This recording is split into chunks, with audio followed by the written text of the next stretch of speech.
Students, you are most welcome to this video lecture.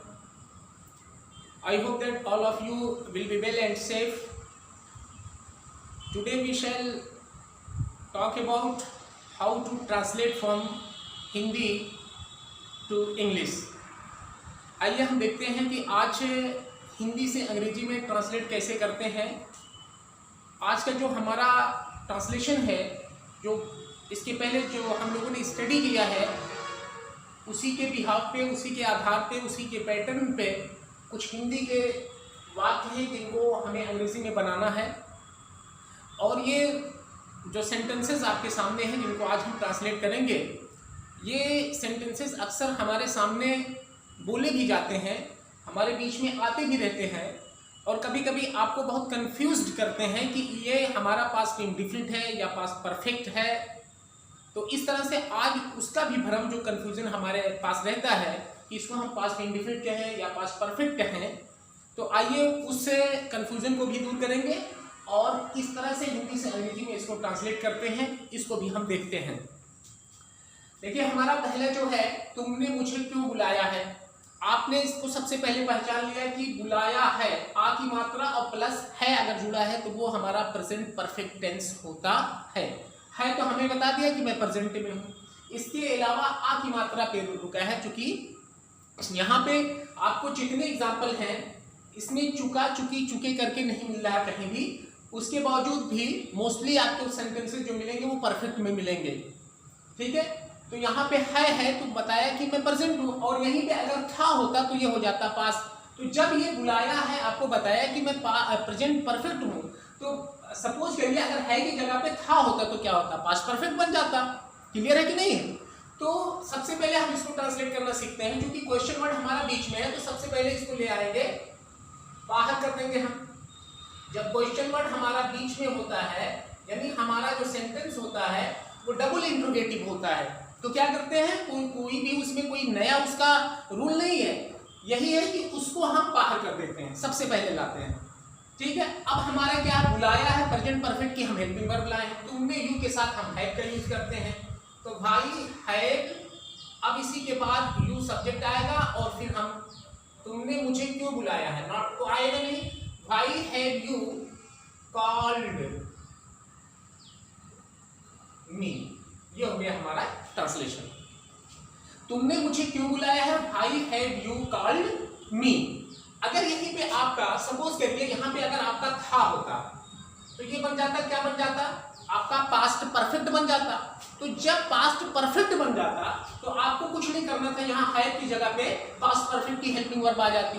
क्योंकि present perfect और past perfect के नियम सब एक ही है, सिर्फ हेल्पिंग वर्ब वहां पे चेंज होती है, इसलिए हम हैव की जगह पे क्या कर देते हैं, हैव कर देते हैं। सपोज करो अगर हमारा सेंटेंस यहीं पे रुका, तो तुमने मुझे क्यों बुलाया, तुमने मुझे क्यों बुलाया, है भी ना होता ना था भी रहता, यहीं पे रुक जाता। तो इंट्रोगेटिव सेंटेंस तो है ही, क्योंकि सवाल पूछा जा रहा, क्वेश्चन किया जा रहा, तो ये आपका बन जाता पास्ट इंडिफिनिट टेंस। क्या बनता, तो जब पास्ट इंडिफिनिट टेंस आपका होता तो यहाँ पे हैव की जगह पे आपको फिर क्या करना रहता, आपको हैव की जगह पे डिड लाना पड़ता। भाई नहीं, सॉरी, भाई डिड यू कॉल मी हो जाता है ना, ये तो होता। यानी हैव की जगह पे आपको इंट्रोगेटिव में क्या लाना पड़ता है, डिड लाना पड़ता। फिर उसके बाद यहाँ पे जो कॉल्ड है ये वर्ब अपने फर्स्ट फॉर्म में आ जाती। क्लियर हुआ ना? तो हमने क्या देखा, एक ही सेंटेंस को, यही हमारा प्रेजेंट परफेक्ट, यही हमारा पास्ट परफेक्ट और यही हमारा पास्ट इंडिफिनिट भी होता है। उसके लिए क्या हमने देखा कि यहाँ पे है और था आ गया है, तो है के आने पे वो परफेक्ट प्रेजेंट परफेक्ट और था के आने पे वो पास्ट परफेक्ट। अगर ये दोनों नहीं है, सिर्फ आ की मात्रा पर ही उसकी एंडिंग हो जाती है, तो वो पास्ट इंडिफिनिट हो जाती है। इस तरह से हमने जब सेंटेंस को पहचान लिया तो अब उसको हिंदी से अंग्रेजी में ट्रांसलेट करना तो हमारे लिए काफी आसान हो गया। क्योंकि पहचानना है, जब डॉक्टर जो होता है मर्ज को पकड़ लेता है तो मरीज को या रोगी को ठीक करने में उसको टाइम नहीं लगता है, वो जल्दी ठीक कर लेता है। लेकिन जब डॉक्टर उसके रोग को नहीं पकड़ पाता और अंदाज से ऐसे ही दवा देता रहता है, तो मरीज की हालत और खराब होती चली जाती है। तो सबसे पहले क्या होती है, हमको पहचानना होता है। जिस तरह से चिकित्सा की लाइन में डॉक्टर को रोगी को रोगों को देखना होगा, पकड़ना होगा, फिर उसके बाद अगर इलाज करता है तो वो रोगी ठीक होगा। ठीक उसी तरह से जब आप इसको पहचानते हो, पहचान लिए कि ये फला टेंस में है, फिर उसके बाद जब उसको ट्रांसलेट करना स्टार्ट करोगे तो वो ट्रांसलेशन आपका सही ही जाएगा। अदरवाइज अगर अंदाज से आप ऐसे ट्रांसलेट करोगे तो कुछ भी हो सकता है। क्लियर हुआ ना? अगला हमारा है मैंने गलती की थी। मैंने गलती की थी। देखिए अगर मैंने गलती की में रुका होता, मैंने गलती की तो पास्ट इंडेफिनिट, मैंने गलती की थी पास्ट परफेक्ट बन गया। समझ में तो आ रहा होगा, ठीक है? तो इसको हम ट्रांसलेट करेंगे, क्योंकि मैंने गलती की थी ये हमको बता दिया कि मैं पास्ट परफेक्ट टेंस हूं, तो पास्ट परफेक्ट टेंस हूं तो आई हैड आ जाएगा। आई हैड, अब गलती करना की अंग्रेजी डू, और इसी का पास्ट फॉर्म क्या कहते हैं, थर्ड फॉर्म डन होगा। I had done mistake. I had done a mistake से पहले आप आ जोड़ लिया करो, है ना? I had done a mistake. अगर ये हमारा थी ना होता, यहीं पे रुक जाता, तो क्या करते आप? मैंने गलती की, मैंने गलती की, तो आप कहते हैं I did a mistake. Had done आपका क्या होता? गायब हो जाता, क्योंकि करना जो है आप उसकी डिड आप कैसे लाते? I did a mistake. अब यहां पे हम देखेंगे, आप बताएंगे यहां पे हैड डन दोनों गायब हो गए। क्यों गायब हो गया? आप कहते हो डिड तो हमारा कहां आता है? नेगेटिव और इंट्रोगेटिव सेंटेंस में, अभी तक यही पढ़े थे, लेकिन यहाँ पे डिड देखिए आपका अफर्मेटिव सेंटेंस है और फिर भी डिड का यूज हो गया। यहाँ पे did as a helping verb नहीं है, एज ए मेन वर्ब आया है, क्योंकि डू मीन्स होता है करना, और डू की सेकंड फॉर्म जो होती है वो डिड होती है। तो ये क्या हो गया? आई डिड अ मिस्टेक, मैंने गलती की, और I had done a mistake, मैंने गलती की थी।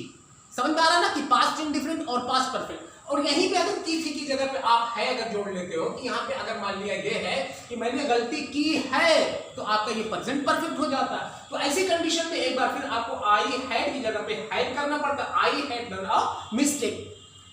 समझ में आ रहा है? अगला देखते हैं, मैंने कभी ताजमहल नहीं देखा है। मैंने कभी ताजमहल नहीं देखा है। देखिए देखा है आपका ये कौन सा टेंस? पहचान में आ गया, प्रेजेंट परफेक्ट, ठीक है? तो प्रेजेंट परफेक्ट का आप रूल लागू कर दो कि प्रेजेंट परफेक्ट में हैज और हैड हेल्पिंग वर्ब के साथ हम वर्ब की थर्ड फॉर्म लाते हैं। मैंने आपका सब्जेक्ट है, तो आई हो गया इसका, आई हैड होगा, उसके बाद देखा, अच्छा चूंकि निगेटिव है तो आई हैड नेवर होगा। कभी नहीं की अंग्रेजी क्या होती है? Never. I had never seen क्या? The Taj. I have never seen the Taj Mahal. ये हो गया आपका ट्रांसलेशन। क्योंकि ताजमहल में हिस्टोरिकल प्लेस होता है, तो उसको लिखने से पहले आप क्या करोगे? दा का यूज करोगे। कुतुब मीनार है, आपका रेड फोर्ट है, इंडिया गेट है, वगैरह वगैरह, ये जो हिस्टोरिकल बिल्डिंग्स हैं, तो उनसे पहले आप दा का यूज करोगे। मैंने कभी ताजमहल नहीं देखा, आपका ये पास्ट इंडिफरेंट बन गया। मैंने कभी ताजमहल नहीं देखा था, तो आपका ये पास्ट परफेक्ट बन गया। क्लियर हो रहा है ना? तो इस तरह से आप जो है इसको ट्रांसलेट करते हो।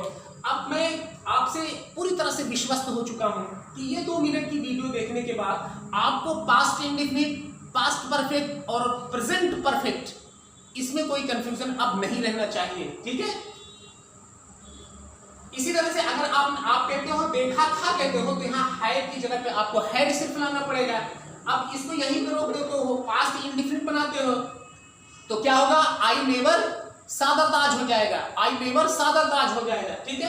तुमने ये काम कैसे किया? कोई काम है, हमने उससे सवाल कर लिया कि ये काम बताओ तुमने कैसे किया। तो देखिए यहाँ पे सवाल पूछा गया और किया पे आ की मात्रा पे एंडिंग है, हमारे पास ना है और ना था है और था ना हो, और उसके पहले ही आ की मात्रा या ई की या ए की मात्रा पर एंडिंग है क्रिया के साथ किसी भी सेंटेंस में, तो वो हमारा पास्ट इंडेफिनिट होता है। कैसे को हम कहते हैं हाउ। क्या बोलेंगे? क्योंकि क्वेश्चन यही किया है, इसको बाहर कर दो। इंडिफरेंट में आपको डिड लाना ही लाना है। हाउ डिड, अब आपको सब्जेक्ट लाना है, यू लाए हम। हाउ डिड यू, क्या वर्ब, अब इसके बाद सब्जेक्ट के बाद हमें क्या लाना है? वर्ब की फर्स्ट फॉर्म लाना है। तो करना की अंग्रेजी डू होगा। हाउ डिड यू डू यह काम, this verb, this verb. Clear? आप कहोगे यहां डिड भी आया और डू भी आया, और यहां पे सिर्फ डिड आने से काम चल गया, ठीक है? ये आपका अफर्मेटिव सेंटेंस वर्ब की मेन वर्ब यहाँ है, यहाँ पे मेन वर्ब की सेकंड फॉर्म है, और यहाँ पे ये डिड क्या है, एज ए हेल्पिंग वर्ब है, हेल्पिंग वर्ब के रूप में आया है, और ये अपने मेन वर्ब के रूप में आया है। ठीक है, आप कहो तुमने यह काम कैसे किया है, अगर आप कह देते हो तो आपका ये प्रेजेंट परफेक्ट टेंस बन गया। क्या बन गया? तो प्रेजेंट परफेक्ट बन गया। तो आप हाउ को लिखोगे और हैव को लाना पड़ेगा आपको, यू लाओगे, अब यहां पर बेटी थर्ड फॉर्म डन हो जाती, क्या हो जाएगा? ये हो जाएगा। इस तरह से हम उसको क्रमशः प्रेजेंट परफेक्ट, पास्ट परफेक्ट और पास्ट इंडेफिनिट को अगर हम इसकी एक दूसरे के मतलब जो है कंपेयर में स्टडी करें तो हमको पास्ट परफेक्ट, प्रेजेंट परफेक्ट और पास्ट इंडेफिनिट में जो भी भ्रम और कंफ्यूजन हमें रहता है वो क्लियर हो जाएगा। और मैं अभी भी आप लोगों से इसी वक्त से उम्मीद करता हूं कि आप लोगों को पास्ट इंडेफिनिट और पास्ट परफेक्ट का जो भी कंफ्यूजन था वो अब दूर हो चुका होगा। ठीक है, तो अब जब ये दूर हो गया है तो आपको पास्ट इंडेफिनिट या पास्ट परफेक्ट के ट्रांसलेशन में कभी भी किसी भी तरह की कोई दिक्कत नहीं आनी चाहिए। हमने अगला है, हाँ, सबा ने किसे कहा, सबा ने किसे कहा, कोई बात थी, किसी से कोई बात कहनी थी, तो ये सवाल पूछा है। देखिए, तो किसे को हम कहेंगे whom, किसे की अंग्रेजी क्या होती है? whom। ठीक है, अच्छा, यही बात अगर ये होती सबा ने किससे कहा तो आपको यहां विद भी ऐड करना पड़ता। समझ में आ रहा है कि नहीं आ रहा है? सबा ने किसे कहा, सबा ने किससे कहा, जब किससे कहा अगर कहेंगे आप तो यहाँ पे आपको विद whom लिखना पड़ेगा, लेकिन चूंकि यहाँ पे किसे है तो बस ऐसे whom। अब कहा पास्ट इंडेफिनिट whom did, अब आप सबा को लाएंगे, अब वर्ब की फर्स्ट फॉर्म लाएंगे, ये हो गया आपका ट्रांसलेशन। ये जो आपका ट्रांसलेशन है, आपके मैंने गलती की थी, आप इसको कह दो उसने गलती की थी, है ना, उन्होंने गलती की थी, हमने गलती की थी, या किसी भी अदर सब्जेक्ट को आप ले आते हो तो सिर्फ सब्जेक्ट को ही चेंज करोगे, बाकी रूल्स में कोई बदलाव नहीं होगा। तुमने मुझे क्यों बुलाया है, ठीक है, या तुमने मुझे क्यों बुलाया यहाँ पे है, आप कहते हो तुमने उसे क्यों बुलाया है ना, या मैंने उसे क्यों बुलाया है, उन्होंने उसे क्यों बुलाया है। तो इस तरह से सब्जेक्ट को अगर चेंज आप करते हो तो सिर्फ सब्जेक्ट या ऑब्जेक्ट चेंज होंगे, रूल्स में कोई बदलाव नहीं होगा। ठीक है, तो सबा ने किसे कहा, whom did सबा से, किसी को सबा ने किसे कहा है तो ये आपका प्रेजेंट परफेक्ट हो गया, किससे कहा था तो आपका पास्ट परफेक्ट बन गया। ठीक है, तो आप तो उसको अब कर लोगे। अगर इसी को आपने है कहा है तो whom, ठीक है, हैज सबा सेड हो जाएगा, होगा कि नहीं होगा? क्योंकि जब प्रेजेंट परफेक्ट हो गया तो यहाँ पे हैड हेल्पिंग वर्ब आएगा और ये वर्ब की थर्ड फॉर्म में आ जाएगा। ठीक, शेर पकड़ने के बाद शिकारी कहाँ चला गया था, देखिए शिकारी कहाँ चला गया था और शेर पकड़ने के बाद, देखिए तो हम क्या इसको करेंगे, शिकारी जो हमारा है ये वाला पार्ट हमारा प्रिंसिपल क्लास होगा। ठीक है, तो हम लिखेंगे द हंटर, सॉरी कहाँ क्वेश्चन किया गया है, वेयर,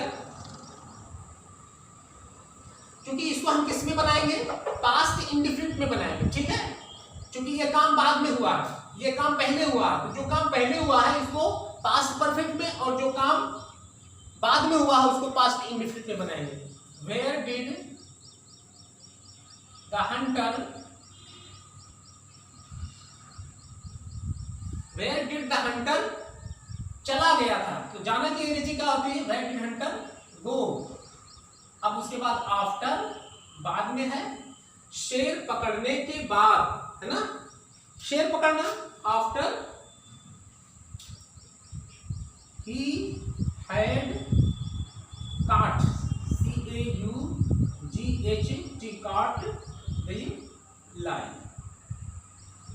ही क्यों आया, ही हम किसके लिए लाए, शिकारी के लिए लाए, हंटर के लाए, क्योंकि ही उसी ने ही शेर को पकड़ा है। हालांकि यहाँ पे आपको शेर पकड़ने के बाद, है ना, शेर पकड़ने के बाद यहाँ पे शिकारी का नाम नहीं है, लेकिन फिर भी हम यहाँ पे सब्जेक्ट के रूप में प्रोनाउन हंटर के लिए लाए हैं। ठीक है, तो इस तरह से हम इसको क्या करते हैं, ट्रांसलेट करते हैं। शेर पकड़ने के बाद शिकारी कहाँ चला गया था। आइए हम अगला देखते हैं, मैंने उसकी सहायता कब नहीं की। अक्सर बातों बातों में कुछ ऐसे बहस और तकरार होती है तो बातें आ जाती है कि मैंने उसकी सहायता कब नहीं की, या उसने उसकी सहायता कब नहीं की, या उसने उसकी सहायता कभी नहीं की, ठीक है, उन्होंने मेरी मदद कभी नहीं की। तो इस तरह से तमाम सेंटेंसेज आ जाते हैं। तो आइए हम इसको ट्रांसलेट करते हैं। देखिए की है बताया, तो की है जब है तो प्रेजेंट परफेक्ट, अगर यही है ना होता, था होता तो पास्ट परफेक्ट हो जाता, और कुछ भी ना हो, ना है और ना था है तो पास्ट इंडिफिनिट। अगर मैंने उसकी सहायता कब नहीं की, इस पे अगर रुक गया तो वो पास्ट इंडिफिनिट हो गया। कब को हम क्या लिखेंगे, यही हमसे सवाल किया है तो हम लिखेंगे व्हेन। ठीक है, आया है ना तो प्रेजेंट है, क्योंकि व्हेन हैव आई हमारा सब्जेक्ट है। व्हेन हैव आई, चूंकि नॉट है तो यही नॉट आएगा सब्जेक्ट के बाद ही, तुरंत नॉट लाएंगे। When have I not, verb की थर्ड फॉर्म, चूंकि present perfect. When have I not helped, उसकी सहायता, उसकी मतलब थी, या अगर मुराद आपका कोई लेडी से है तो आप हर भी कर सकते हो। When have I not helped him, मैंने उसकी सहायता कब नहीं की है। की थी अगर कह देते हो तो यहाँ पे सिर्फ हैड आ जाएगा, तो हैड के लिखने पर क्या हो जाएगा, मैंने उसकी सहायता कब नहीं की थी। हैड की जगह पे हम हैड अगर लिखते हैं, ठीक है। और अगर आप इसको पास्ट इंडिफिनिट में बनाते हो, है और था सबको निकाल देते हो, की पे उसकी एंडिंग करते हो, तो When did I not help, यानी ये आपकी थर्ड फॉर्म, ये वर्ब की फर्स्ट फॉर्म, और यहाँ हैव की जगह पे डिड, यही तो रूल्स है, ठीक है। तो इस तरह से हम इसको क्या करते हैं, ट्रांसलेट करते हैं। अगला है, आपके पिताजी स्कूल में कब तक रुके थे, बहुत इंपॉर्टेंट है, ठीक है। स्कूल में आपके फादर्स वगैरह जाते हैं आपके कुल्लू को लेने के लिए, आपके बारे में कुछ जानकारी लेने के लिए कि आप पढ़ते हो या लिखते हो, खेलते हो, कूदते हो, क्या करते हो, ठीक है। तो किसी ने पूछा आपके पिताजी स्कूल में कब तक रुके थे, रुके थे ये आपका बता है, क्या बता दिया, पास्ट परफेक्ट टेंस। तो पास्ट परफेक्ट टेंस है, कब तक, यही हमसे क्वेश्चन कर रहा है। तो कब तक की अंग्रेजी होती है, until when, क्या लिखेंगे, until when, हमने लिख दिया क्वेश्चन वर्ड को। अब रुके थे हम लिखेंगे हैड। अब आपके पिताजी, योर फादर, ये हमारा सब्जेक्ट है, ये हो गया हमारा subject. until when had your father, रुकना, स्टे माने ठहरना या रुकना। अब ये हो जाएगा स्टेड, वर्ब की third form. until when had your father stayed, आप योर फादर कहाँ, स्कूल में, इन द स्कूल, ये हमारा ऑब्जेक्ट है। ये इस तरह से हम उसको क्या करते हैं, ट्रांसलेट करते हैं। इसी तरह से अगर वो प्रेजेंट होता, प्रेजेंट परफेक्ट होता, तो यही सिर्फ क्या होता, चेंज होता, ठीक है। तुम्हारे भाई परीक्षा में सफल, तुम्हारा भाई परीक्षा में सफल कैसे हो गया। आश्चर्य की बात है भाई, कैसे हो गया, हो सकता है कि बहुत ही केयरलेस रहा हो, है ना, और उसके बावजूद भी वो सफल हो गया। इस बार तो आप लोग देख रहे हैं कि जितने भी स्टूडेंट्स हाई स्कूल के हैं सब प्रमोट कर रहे हैं। तुम्हारा भाई परीक्षा में सफल कैसे हो गया, तो इसको हम देखते हैं कैसे, इसीलिए हमने आपसे क्या कर लिया है, क्वेश्चन कर लिया है। तो कैसे को हम लिखेंगे हाउ। हाउ मीन्स क्या होता है, कैसे। उसके बाद हेल्पिंग वर्ब हमारी आएगी डिड, हमने लिख दिया हाउ डिड। उसके बाद तुम्हारा भाई, ये हमारा जो सब्जेक्ट है, लिखेंगे योर ब्रदर, हमने लिख लिया हाउ डिड योर ब्रदर, ठीक है। सफल होना, पास होना, ठीक है, पास लिख दो या सक्सीड लिख दो या गॉट सक्सेस कहो। How did your brother succeed in the exam, ठीक है। ये इस तरह से हम इसको ट्रांसलेट करते हैं, ये पास्ट इंडिफिनिट के तहत। और हो गया है या हो गया था तो दूसरी बात हो जाती है प्रेजेंट परफेक्ट और पास्ट परफेक्ट। फिर उसके हिसाब से आपको जैसे ऊपर ये तमाम ट्रांसलेशन हुए उस तरह से आप आगे प्रोसीड कर जाओगे आगे बढ़ो। ये किसने किया, ये कोई काम है, ये किसने किया, अब बताओ ये किसने किया, किसने, तो किसने ये जो है हमसे क्या किया, क्वेश्चन कर रहा है। और क्या कर रहा है, जो हमारा सब्जेक्ट है, काम करने वाला ही हमारा सब्जेक्ट होता है, वो उसी के साथ है, दोनों यानी सब्जेक्ट और क्वेश्चन वर्ड यहाँ पे देख रहे हैं दोनों एक साथ हैं, उनको एक दूसरे से अलग नहीं कर सकते, ठीक है। यानी क्वेश्चन वर्ड में ही क्या है, हमारा सब्जेक्ट भी है, किसने, तो इसलिए हु आएगा इसका, इसको हम लिखेंगे हु, चूंकि यहाँ पे किसके लिए आया है, सजीव वस्तु इंसान के लिए आया है, तो who did it, who did it, ये किसने किया था, हु हैड डन इट, आप कह दोगे हु हैड डन इट, है ना, ये किसने किया है, हु हैज डन इट। इस तरह से आप क्या करते हो, हमने इसको पास्ट इंडिफिनिट बनाया, पास्ट परफेक्ट बनाया और प्रेजेंट परफेक्ट भी बना दिया। ये किसने किया, ये किसने किया था, ये किसने किया है, ठीक है। तुम्हारे भाई ने तुम्हें कितने पैसे दिए हैं, दिए हैं हमको क्या बताया, प्रेजेंट परफेक्ट टेंस, कितने पैसे, कितने पैसे, है ना, या कितने रुपए, हाउ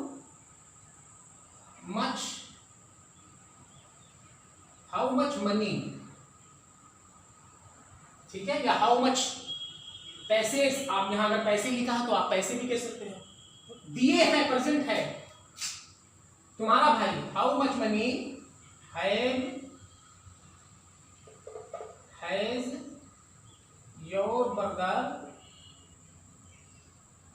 ये हमारा सब्जेक्ट है, योर ब्रदर हमारा क्या है, सब्जेक्ट है, how much money has your brother, तो भाई ने तुम्हें दिए हैं, देना क्या, जैसे गिव होता है उसकी क्या आएगी, थर्ड फॉर्म आएगी, गिवन यू, ये हो गया हमारा ट्रांसलेशन।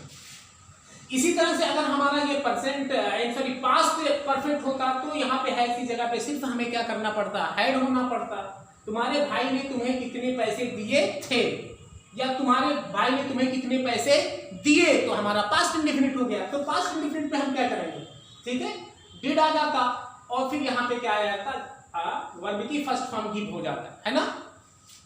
उसने किसी से नहीं कहा, उसने किसी से नहीं कहा, किसी से, उसने किसी से नहीं कहा, देखिए ये क्या है, ये आपका देखने में इंट्रोगेटिव लग रहा है, लेकिन हकीकत यह है कि ये इंट्रोगेटिव नहीं है, यहाँ सवाल नहीं पूछा जा रहा है। अगर आप ये कहते हो उसने किसी से नहीं कहा, तो क्या वो कोई जवाब देगा क्या, यानी कोई बात थी तो उसने किसी से नहीं कहा, ठीक है। पास्ट इंडिफिनिट टेंस में ही हमारा क्या है, सब्जेक्ट है, कि नहीं है तो डिड नॉट हो जाएगा, ही डिड नॉट से, he did not say, उसने नहीं कहा किसी से, to anyone, he did not say to anyone, anyone या anybody, ठीक है, ये हो गया। आप लोगों ने आम क्यों नहीं खाए, या आप लोगों ने आम क्यों नहीं खाया, ठीक है, तो आप लोगों को हम क्या कहते हैं, ये हमारा सब्जेक्ट जो आप लोगों है, इसकी अंग्रेजी क्या होगी, वी पीपुल नहीं कहेंगे, ठीक है, वी हमारा इसीलिए तो प्लूरल है, वी, खाया पास्ट इंडेफिनिट, आम क्यों नहीं खाया, सॉरी क्यों नामक शब्द है बीच में, क्वेश्चन वर्ड है, तो हम सबसे पहले क्या लिखेंगे, भाई, वाई को हमने लिख दिया, उसके बाद हमको क्या लिखना है, डिड लिखना है, और फिर सब्जेक्ट को लिखना है वी, वाई डिड वी, अब यहाँ पे हमारा क्या आएगा, नॉट आएगा, why did we not eat, आम क्यों नहीं खाया, the mangoes, why did we not eat the mangoes, है ना, आप लोगों ने आम क्यों नहीं खाए या खाया। तो इस तरह से स्टूडेंट्स हम इसको ट्रांसलेट करते हैं। तो ये वीडियो आप अपने तक सिर्फ सीमित मत रखिएगा, जितने भी स्टूडेंट्स अंग्रेजी सीखना चाहते हैं या आपकी लायबिलिटी बनती है, मैं आप पे छोड़ देता हूं कि उन तक ये वीडियो जरूर पहुंचाएंगे, क्योंकि आपके स्कूल्स में और ट्यूशनों में इस तरह से आपको ट्रांसलेट करके नहीं बताया जाता है। तो ये जो आपका कंफ्यूजन है पास्ट इंडेफिनिट, पास्ट परफेक्ट और प्रेजेंट परफेक्ट वाला, इससे आपका जो है सभी स्टूडेंट का जो भी इस वीडियो को देखेंगे उनका क्या होगा, कंफ्यूजन दूर होगा, क्लियर होगा। इसलिए आप इस वीडियो को अपने तक महदूद न रखते हुए सभी अंग्रेजी सीखने वाले स्टूडेंट तक पहुंचाएंगे।